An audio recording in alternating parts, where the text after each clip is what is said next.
આપણે ધાણા વાવવાનું ચાલુ કર્યું છે. સોમભાઈ બરોબર હલાય ને? મારો રામ બાબા મારો વધારે કરો. તમે જોઈ શકો છો ધાણા વાવીએ છીએ અમે અને બરોબર વાવાય છે. હા, આપણે રામ બાપા હે નવા ગામવાળા.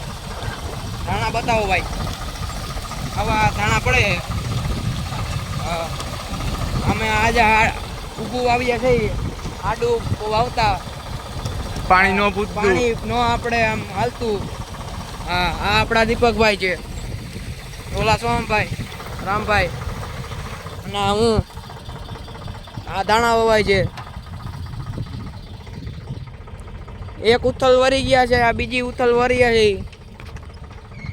હા દેખો આ લીટો હો ભાઈ, રામભાઈ લીટો ઉપર સમયમાં આવે છે YouTube માં. અમારી ચેનલ આ નવી છે, લાઈક કરો, ફોલો કરો અને સબસ્ક્રાઈબ કરો. આ અટાણે ગિરનાર દેખાતો નથી, નકર ગિરનાર દેખાય. અમે GJ11 થી વ્લોગ ઉતારીએ છીએ. આપ જોઈ શકો, આ આપણી વાડી છે, 20 વીઘાનું ખેતર છે. ઓલા આપણા બાપા છે, જોઈ શકો છો. આપણે ધાણા વાવીએ છીએ વીઘે 3 કિલો, 3-4 કિલો વીઘે ઉતરે. વીઘે વાવીએ છીએ. લાઈક કરો, ફોલો કરો, સબસ્ક્રાઈબ કરો.